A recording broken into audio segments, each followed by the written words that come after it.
How do you decide between saving something or letting it die? To fix something or killing it? This idea has been prevalent for 2,300 years in mankind's history. And today I want to share with you a little bit about the Platonic form and Chesterton's idea of mending or ending. This will be helpful for you as you look at relationships, at processes, as ideals of which need to be either fixed or destroyed. Think about for a second with me this idea of the perfect apple. And I'm actually here in the Big Apple today. I'm above Times Square, so you hear a little background noise. This idea of the perfect apple. And if you're a playwright and you're writing a play and the prop master says, hey, I need to go get an apple, you would never need to describe to that prop master what kind of apple you want. Because intuitively, the prop master would know exactly what kind of apple that you want. So as you're imagining this apple, it would be evident to me to guess that you are thinking about an apple that is red. It's not a yellow apple, it's not a brown apple, it's a red apple. And it's a little bit larger than most apples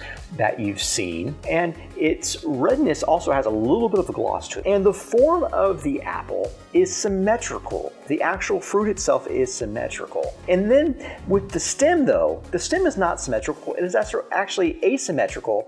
And as it comes up, it curves a little bit to one side. Now, how did I know what kind of apple you had envisioned? It's because within the mythos, within the reality of mankind, we've always known what constitutes an apple. We've all had the same idea of what the apple should entail. That if we see a black fruit that's shaped like an apple, we know that that's not an apple. It has a little bit of appleishness, as Chesterton would call it, but it also isn't quite fully an apple. And so this is a little bit what it means when Plato talks about the archetype or the forms. Plato said that there are certain forms that sit in reality that are invisible. So his idea of reality, of ultimate reality, is that which is invisible. And of course, that which is invisible is more important than the visible. That which you cannot see is more important than that which you can see. Love is more important than the greed for objects, for instance. And Plato knew this. So he said that sitting in reality outside the natural world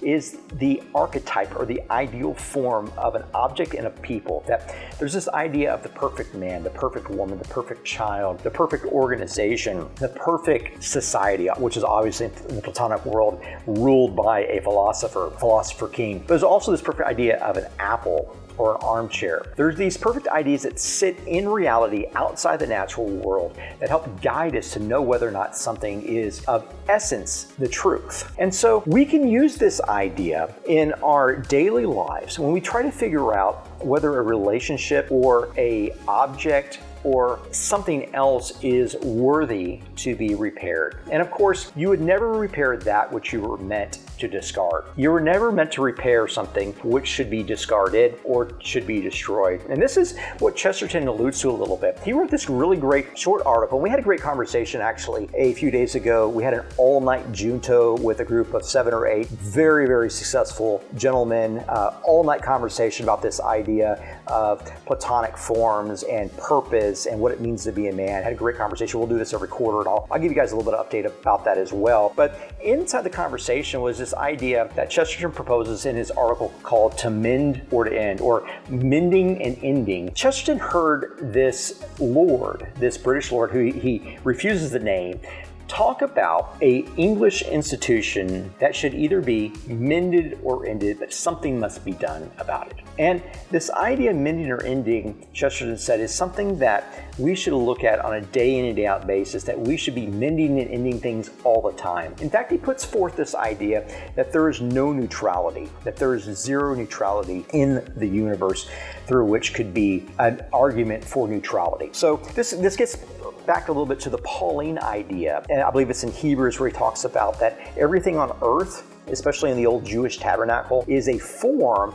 of something higher in heaven that really exists. It's just an echo, it's just a mirror, it's a form, and what's in heaven is the reality of what really exists. And this is an echo of what Plato talks about a little bit in his forms argument. And if you're not accustomed to this idea of synthesization. By the way, I'll put a link at the bottom to this idea of how to synthesize across multiple domains, how you understand how to attach ideas in religion to ideas in philosophy and into the real world. It'd be a very, very useful primer on what we're talking about today. So this idea that there's no neutrality in the world comes to us through the gospel, and the fact that, again, it's another Pauline episode in 1 Corinthians chapter 10 where he's talking about idols, which is the weirdest of things. He talks about food that's been sacrificed to idols, and he makes this passing comment. Now, Paul, obviously a very Greek-studied man, also a member of the Jewish ruling party before he left that, makes the claim that you can either sit at one or two tables. You can sit at the table of demons,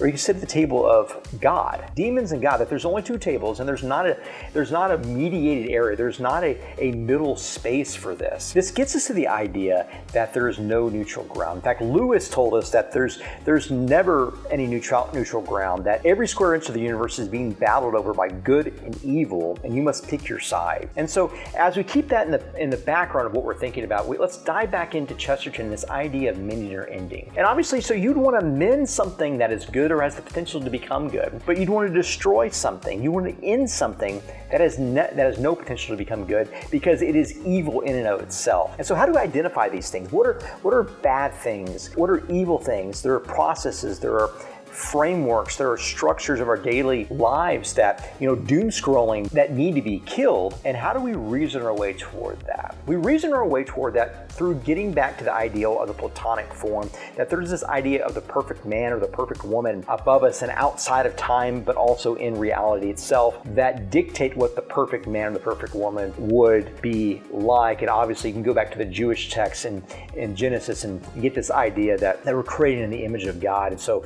we're a reflectant of God himself, that the light that shines on us is only reflective to the premise that the cleanliness in our lives allows it to. That the cleanliness in our lives dictates the reflectance and the imaging of the Creator. And so we can only be truly man, truly woman, when we're reflecting with purity. If we have this idea that even men and women could be worthy of the challenge by Chesterton to mend or end, well, that gets to be a little bit brutal. This idea of ending someone, of mending someone.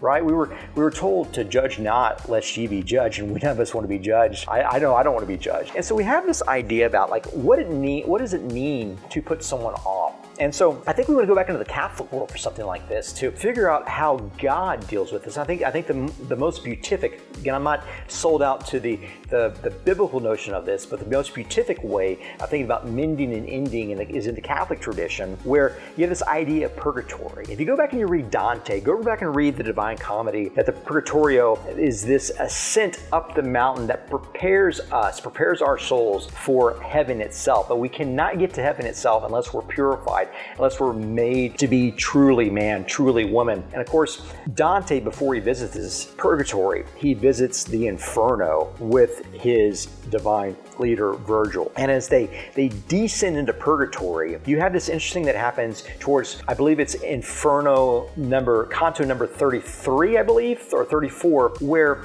Virgil actually leads Dante to the very last depth of hell. This is the deepest, darkest pit of hell, where they actually have to climb over the body of Satan himself. They have to crawl up Satan himself. And whenever they go over Satan, the hemisphere inverts. The hemisphere itself inverts, and we'll talk a little bit more about this in depth. I definitely want to do a Dante series at some point. The hemisphere itself inverts so that when they come out on the other side, they're at the bottom of the mountain of purgatory and able to climb. And this is just another example of paradox. That's why I think going back and watching my video on synthesizing your ideas might be helpful in this case. But how does all this come together? How does literature and biblical context across multiple religious domains and this idea of philosophy, how do these all intertwine with our daily lives? So we have this idea of there's some sort of perfection, and that in the Catholic system anyway, there's an idea of mending through purgatory and ending through hell, that hell is meant to be the punishment and the ending place for all evil people. The purgatory is a place of mending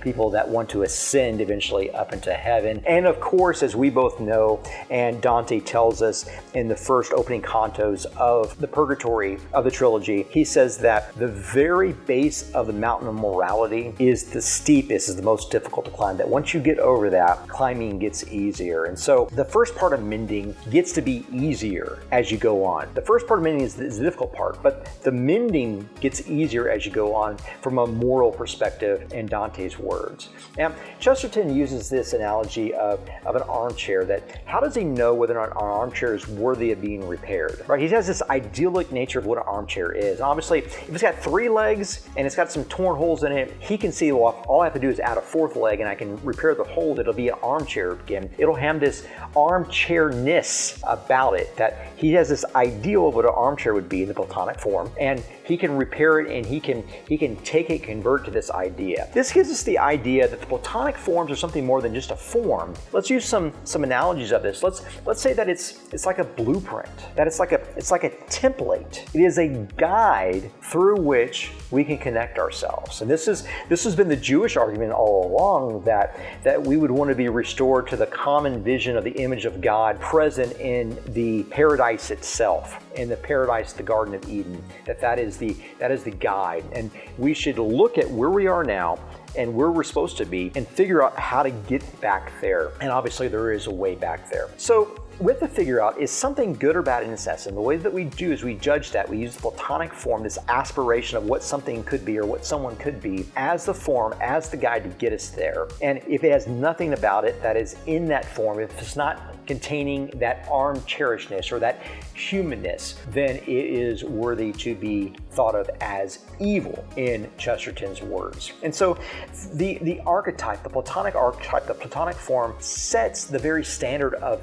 excellence and of essence about it, that we have this archetype that sits in reality outside of time, that helps us to long for something greater, that when we see an armchair, we long for it to be restored to this idea of the perfect armchair. When we see this marriage that is in divisiveness and argumentation, we have this desire, this longing for it to become out as the perfect marriage, as Christ and the Lamb, for instance, in the Revelation. The idea that there is a perfect idea, a perfection of the ideal that can be correspondent with the current state, and there'd be a gap analysis along the way, that there's this idea that we long for it. And I think it's Lewis that told us a little bit about this idea of seeing an object, of looking through the object that is beauty, and we see beauty through it, like a great piece of art. We see a divine mountainscape, and we look through that mountainscape, but we have to realize that there's beauty on the other side of that the mountainscape wants to adhere to. And that the way that we get through that is not to long to be a mountain, but is to long to be united with the very beauty we see, to take it into ourselves, to absorb it, to become one with the beauty, that is the very longing of mankind. And that can be thought of in a way as the Platonic form, and the idea of wanting something else outside ourselves to be conformed to the idyllic perspective. And so you have the Platonic form that initially judges things. It judges things on earth. It judges people. It judges relationships. It judges children. It judges objects. And Chesterton's saying that this gives us this idea that we are therefore responsible for judging. That we have a tool, the ideal, we have a guide, we have a template, we have a form, we have a blueprint. And if we have a blueprint, then we have instructions on how to remedy something that is salvageable. So we have to decide whether or not something's good or bad based off the idyllic Platonic form that sits there in ultimate reality. Which it's really interesting that Plato, 350 years before Christ, would use this idyllic type of perspective on what sits outside of reality, and then Paul would then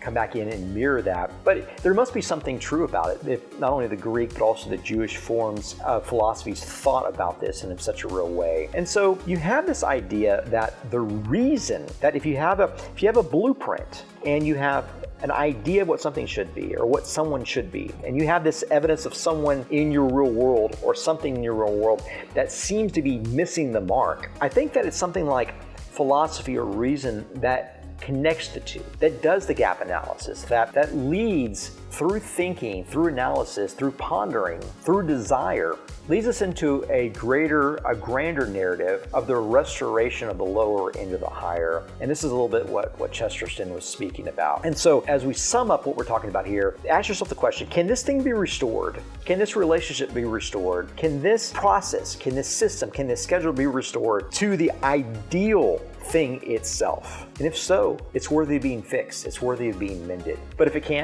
can't be restored to something that is worthy of something higher than this world, then you must have nothing to do with it. You must allow it to destroy itself, because in and of itself, it is bent towards the evil nature which seems to be inhibited within each other. Again, I think it would be very helpful for you to go back and watch my video on synthesizing ideas across domains. It'll be very helpful for you in order to understand how you too can take the concepts of literature, of the world religions, of philosophy, of business, of strategy, and daily life, and be able to synthesize them together into a cohesive thought system to propel you forward into the next stage of your life.